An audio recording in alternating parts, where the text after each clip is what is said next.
Students, welcome back to our YouTube channel. I hope आप सब लोग स्वस्थ होंगे, मस्त होंगे।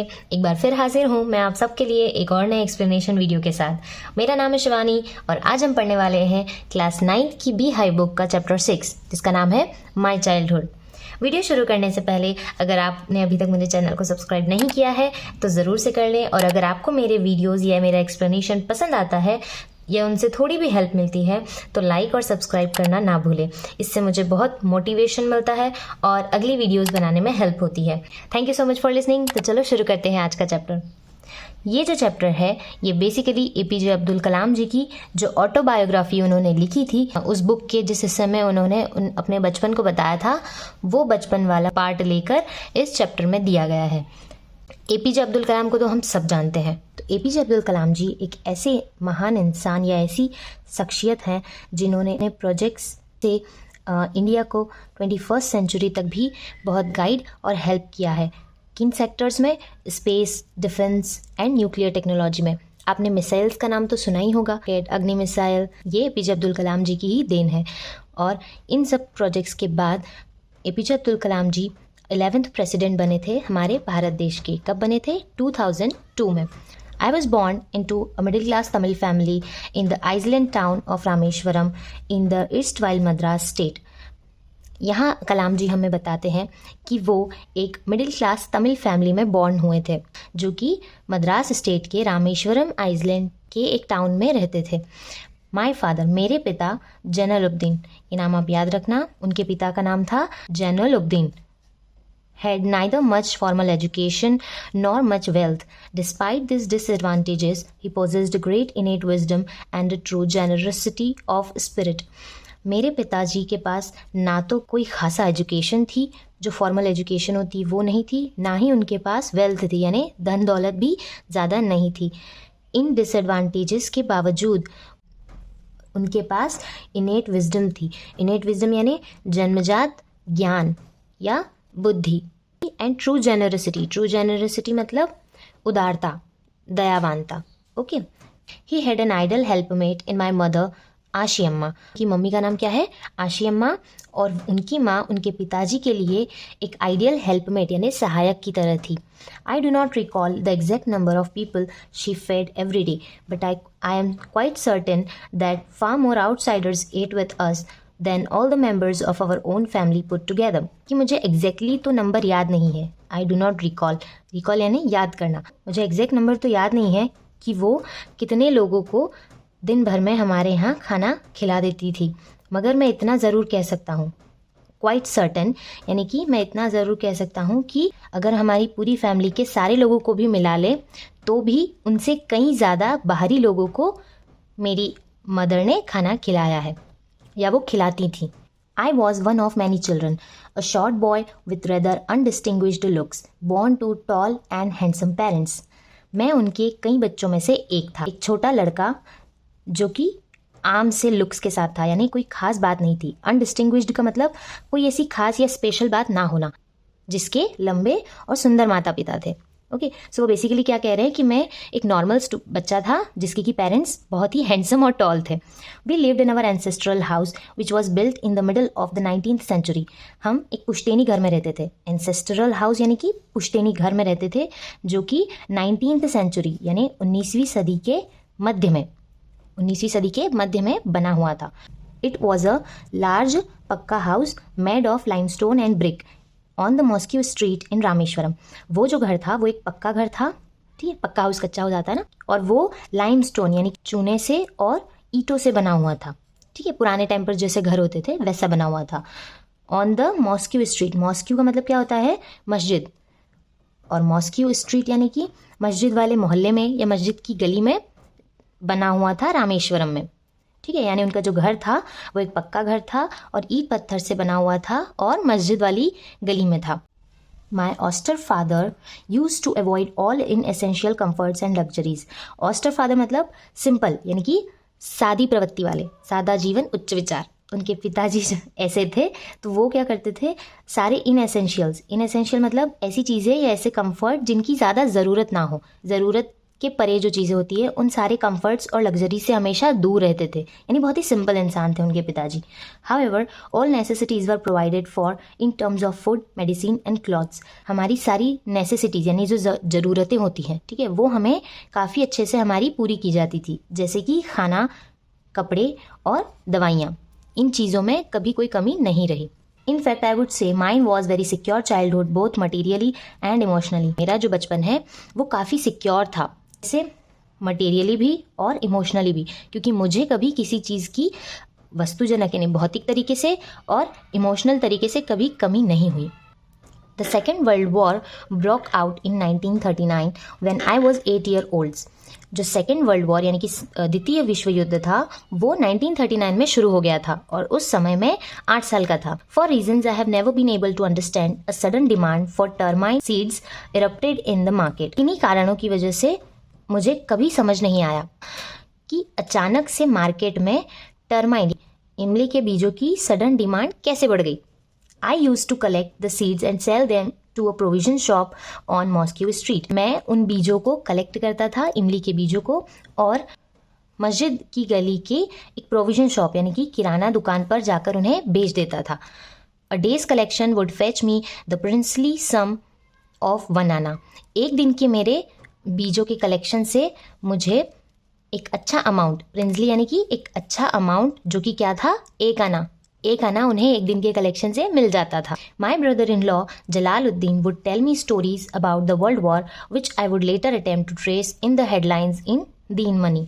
तो यहाँ ब्रदर इन लॉ क्या है, उनके जीजा जी, कलाम जी के जीजा जी जो थे उनका नाम क्या था, जलालुद्दीन। वो उनको वर्ल्ड वॉर सेकेंड चल रहा था उनकी स्टोरी सुनाया करते थे, जिनके ट्रेसेस यानी कि जिनका होना या ना होना वो किस में ढूंढते थे, दीन मनी में, दीन मनी की हेडलाइंस में। अब दीन मनी क्या है, इसी प्रकार का न्यूज़पेपर या मैगजीन हो गया। सो उस न्यूज़पेपर की हेडलाइंस में वो बाद में चेक किया करते थे।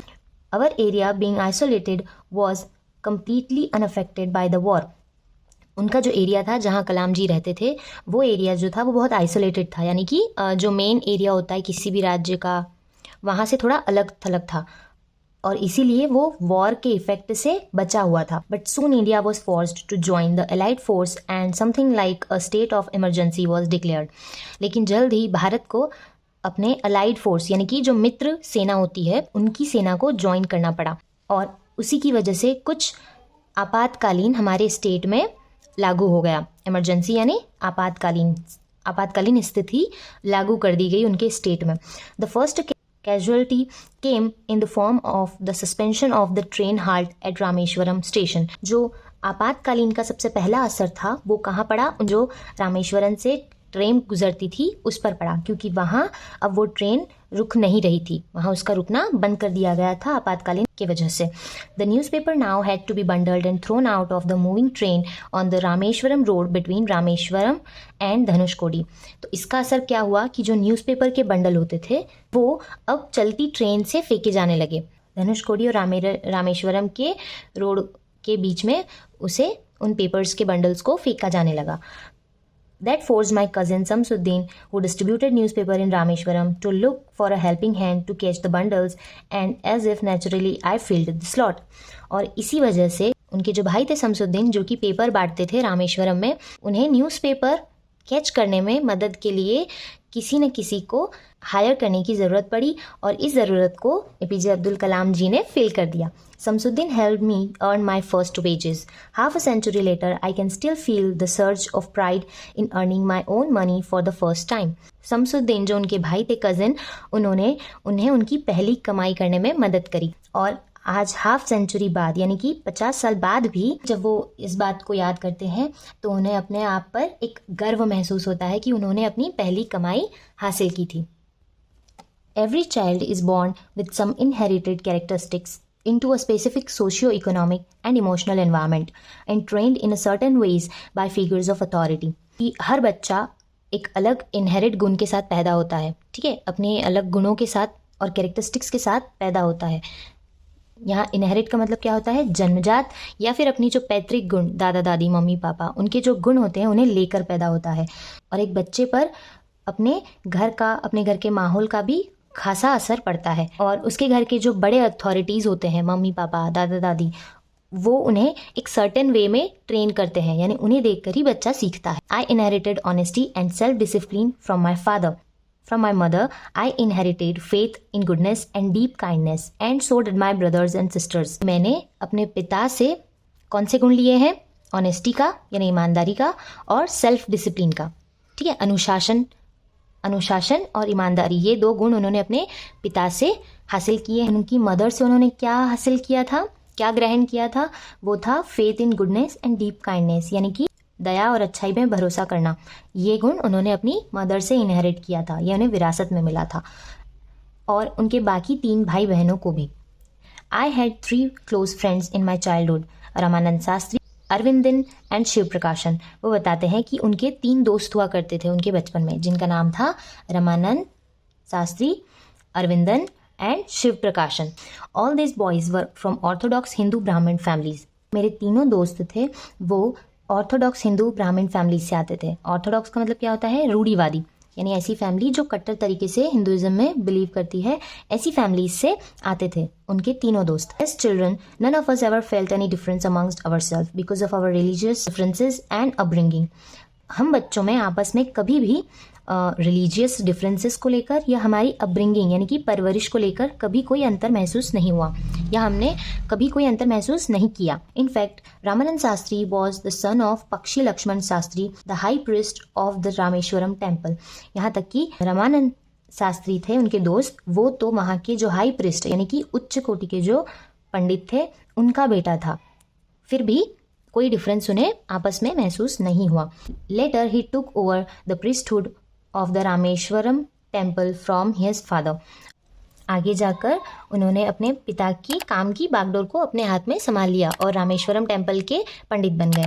Arvindan went into the business of arranging transport for visiting pilgrims, and Shiv Prakashan became a catering contractor for the Southern Railways. जो उनके दूसरे दोस्त थे अरविंदन, वो एक ट्रांसपोर्ट के बिजनेस में चले गए, जिससे कि वो वहाँ के पिलग्रिम पर आने वाले, वहाँ के जो तीर्थ स्थल पर आने जाने वाले लोग हैं, उन्हें ट्रांसपोर्ट अरेंज करवाने में ट्रांसपोर्ट का बिजनेस करने लगे।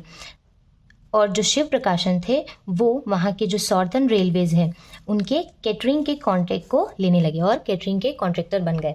During the annual Sri Seetharama Kalyanam ceremony, our family used to arrange boats with a special platform for carrying idols of the Lord from the temple to the marriage site, situated in the middle of the pond called Ram Tirth, which was near our house. वहाँ की जो annual यानी कि जो वार्षिक ceremony होती थी श्री सीता राम कल्याणम की, उस सेरेमनी को पूरा करने में एपीजे अब्दुल कलाम जी की जो फैमिली थी उनका क्या रोल होता था कि वो उन आइडल्स को, यानी कि जो मूर्तियाँ होती थी राम जी की और सीता माता की, उन आइडल्स को वो अपनी बोट पर एक स्पेशल प्लेटफॉर्म पे यानी अच्छे से सजा के उन्हें मंदिर से लेकर मैरिज साइट तक ले जाने का काम करते थे। और वो मैरिज साइट कहाँ होती थी? उनके घर के पास एक पॉन्ड के बीच में, जिसे राम तीर्थ भी कहा जाता है। Even from the Ramayana and from the life of the prophet were the bedtime stories my mother and grandmother would tell the children in our family. कि जो रामायण और पैगंबर, प्रॉफिट यानी पैगंबर की जो कहानियाँ होती थी वो उनकी माँ और उनकी दादी उन्हें उनके पूरे परिवार के बच्चों को सोने से पहले सुनाया करती थी। One day when I was in the 5th standard at Rameshwaram Elementary School, a new teacher came to our class. I used to wear a cap which marked me as a Muslim, and I sat in the front row next to Ramanand Shastri, who wore the sacred thread. एक दिन जब कलाम जी 5th class में थे, 5th standard में थे, तब उनके elementary school में एक नया टीचर आया उनकी क्लास में। अब जो कलाम जी थे वो एक कैप पहनते थे, जिससे कि उन्हें देखकर कोई भी कह सकता था कि वो एक मुस्लिम है। और वो कहाँ बैठते थे? वो हमेशा अपने दोस्त रामानंद शास्त्री के फ्रंट की साइड वाली रो में बैठा करते थे, उनके पास बैठा करते थे, जो कि अपने हाथ में एक पवित्र धागा बांधे हुए रहते थे। The new teacher could not stomach a Hindu priest son sitting with a Muslim boy. जो उनके नए टीचर थे उन्हें ये बात हजम नहीं हो रही थी। नॉट स्टमक यानी कि उन्हें ये बात हजम नहीं हो रही थी कि एक हिंदू पंडित का बेटा एक मुस्लिम लड़के के साथ कैसे बैठ सकता है। In accordance with our social ranking as the new teacher saw it, I was asked to go and sit on the back bench. मेरी जाति के अनुसार या जातियों के अनुसार मेरे न्यू टीचर को जो दिखा तो उन्होंने उस हिसाब से मुझे पीछे की बेंच पर बिठा दिया। I felt very sad and so did Ramanand Shastri. मुझे बहुत बुरा लगा, मैं बहुत उदास हुआ, मुझे बहुत बुरा लगा और साथ ही रामानंद शास्त्री को भी। He looked utterly downcast as I shifted to my seat in the last row. Downcast का मतलब यहाँ क्या है कि वो सैड थे या डिप्रेस थे, उन्हें बहुत बुरा लग रहा था कि उनके फ्रेंड को उनके पास से उठाकर पीछे की बेंच में लास्ट रो पर बिठा दिया गया था। The image of him weeping when I shifted to the last row left a lasting impression on me. जो उनका दोस्त था, जो रामानंद शास्त्री थे, उनका रुआसा चेहरा देखकर यानी रोता हुआ चेहरा देखकर, आंसू से भरा चेहरा देखकर उनके मन में, जो कलाम जी थे उनके मन में एक लॉन्ग लास्टिंग छाप छूट गई, लाइक दुख भरी, जब वो अपनी प्लेस शिफ्ट कर रहे थे। After school when we went home and told our respective parents about the incident. जब वह घर गए और उन दोनों ने अपने पेरेंट्स को इस इंसिडेंट के बारे में, जैसा कि उन्होंने उनके न्यू टीचर ने उनके साथ किया, घर बताया, तब Lakshman Sastri summoned the teacher and in our presence told the teacher that he should not spread the poison of social inequality and communal intolerance in the mind of innocent children। तब लक्ष्मण शास्त्री जी जो कि high priest थे और friend के रामानंद के पिता थे, उन्होंने टीचर को बुलाया और उन सब के प्रेजेंस के सामने यानी उनके सामने उनकी मौजूदगी में उन्हें कहा, आप हमारे मासूम बच्चों के मन में जो सामाजिक असमानता है यानी सोशल इनइक्वलिटी है और हमारी जो रिलीजियस डिफरेंसेस हैं उनको लेकर आप हमारे बच्चों के मन में जहर नहीं घोल सकते। किसने कहा? लक्ष्मण शास्त्री जी ने टीचर को कहा। He bluntly asked the teacher to apologise और quit the school and the island. उन्होंने क्लियरली उन न्यू टीचर को कहा कि या तो आप अभी इनसे माफ़ी मांगे या फिर स्कूल और आइसलैंड को छोड़कर चले जाएं। Not only did the teacher regret his behaviour but the strong sense of conviction Lakshman Shastri conveyed ultimately reformed this young teacher.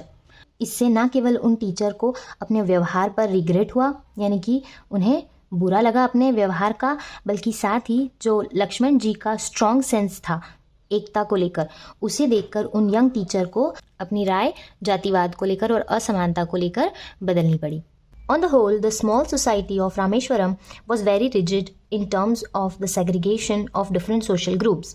Segregation का मतलब है टू सेपरेट समथिंग यानी कि अंतर करना किसी चीज़ में। तो यहाँ पर क्या है? Segregation of different social groups, यानी कि जो रामेश्वरम की स्मॉल सोसाइटी थी या जो लोग वहाँ रहते थे वो लोग इस बात में बहुत कठोर थे कि कोई भी आकर उनके जो डिफरेंट कास्ट और डिफरेंट टाइप्स के जो पीपल्स रहते हैं, ग्रुप्स रहते हैं, उनके बीच में सेग्रीगेशन ना करे, यानी कोई भी उसमें किसी तरह की फूट या डिफरेंस लाने की कोशिश ना करे। However, my science teacher Shiv Subramaniam Iyer, though an orthodox Brahmin with a very conservative wife, was something of a rebel। जो उनके साइंस टीचर थे, हालांकि वो एक ऑर्थोडॉक्स यानी रूढ़िवादी ब्राह्मण फैमिली से थे, ब्राह्मण थे, मगर और उनकी वाइफ एक कंजर्वेटिव नेचर की लेडी थी। कंजर्वेटिव मतलब जो अपनी परंपरागत नियम कानून और ट्रेडिशनल को ज़्यादा फॉलो करती हों, लेकिन जो उनके सर थे वो थोड़े से रिबल थे यानी थोड़े विद्रोही व्यवहार के थे। He did his best to break social barriers so that people from varying backgrounds could mingle easily.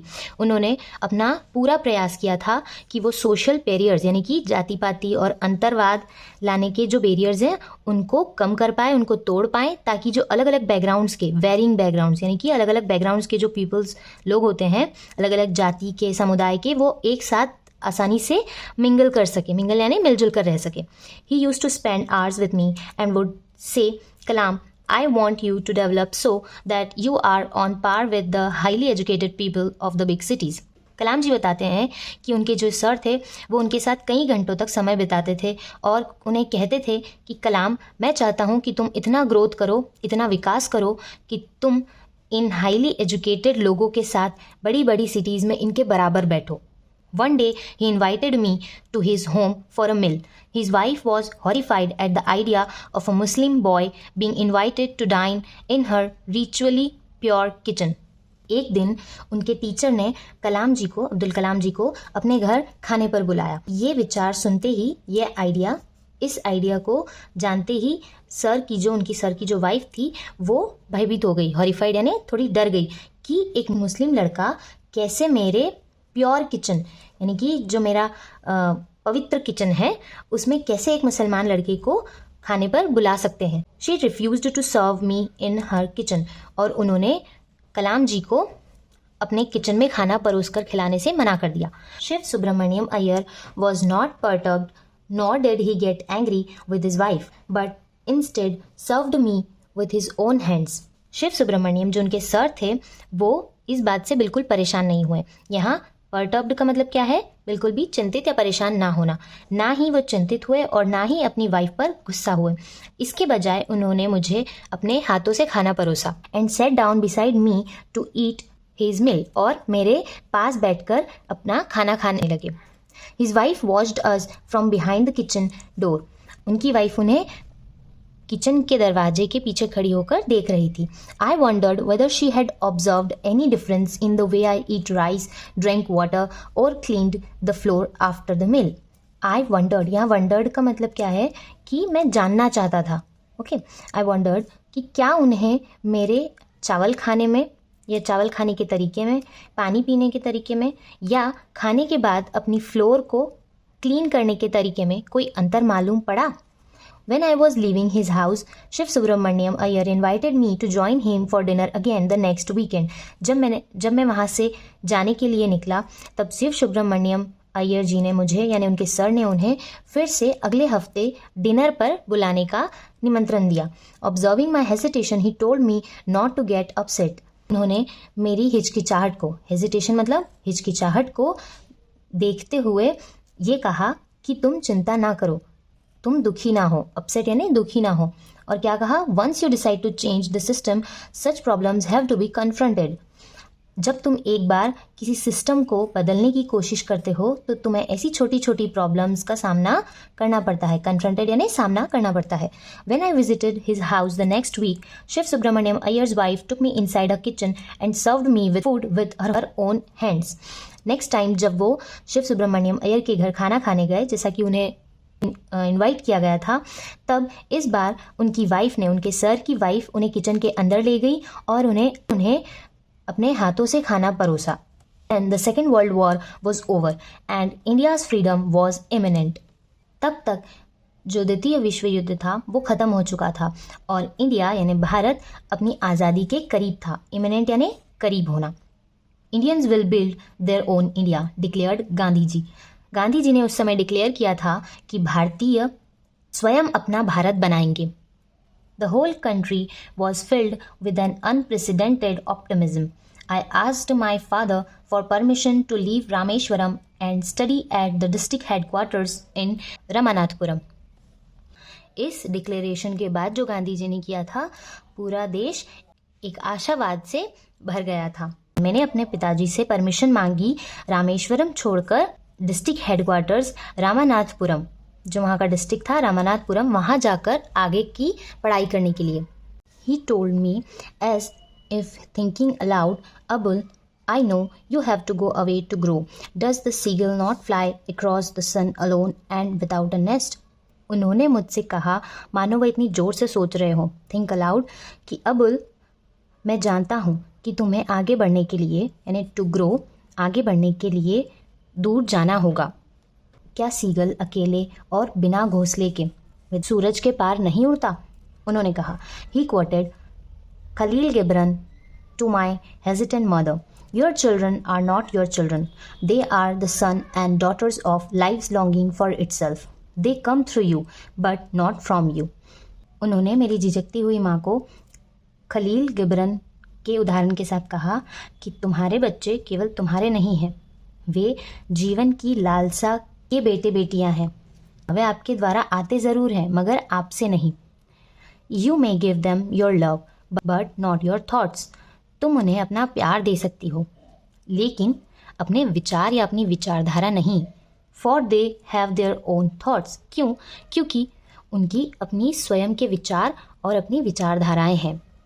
इसी कोट के साथ ये चैप्टर हमारा आज का यहीं ख़त्म होता है। ये जो चैप्टर का पोर्शन है ये एपीजे अब्दुल कलाम जी की ऑटोबायोग्राफी विंग्स ऑफ फायर से लिया गया है। एक बार फिर से हम सारे कैरेक्टर्स को रिकॉल कर लेते हैं। जो एपीजे अब्दुल कलाम जी के फादर हैं उनका नाम है जैनुल अब्दीन, उनकी जो मदर है उनका नाम है आशी अम्मा, उनके जो ब्रदर इन लॉ यानी उनके जो जीजा जी हैं उनका नाम है जलालुद्दीन, एंड दीना मनी उस न्यूज़पेपर का नाम है जिसमें वे हेडलाइंस ढूंढते थे। नेक्स्ट उनके 3 फ्रेंड्स हैं, रमानंदा, अरविंदन एंड शिव प्रकाशन। ये 3 उनके फ्रेंड्स हैं। एंड लास्टली उनके जो साइंस टीचर हैं वो हैं शिव सुब्रमण्यम अय्यर। आपको मेरी एक्सप्लेनेशन पसंद आती है तो मेरे चैनल को सब्सक्राइब कर दें और एक लाइक ज़रूर करें। तो आज की वीडियो में इतना ही। जल्दी ही मिलते हैं अगले वीडियो में नेक्स्ट चैप्टर की एक्सप्लेनेशन के साथ।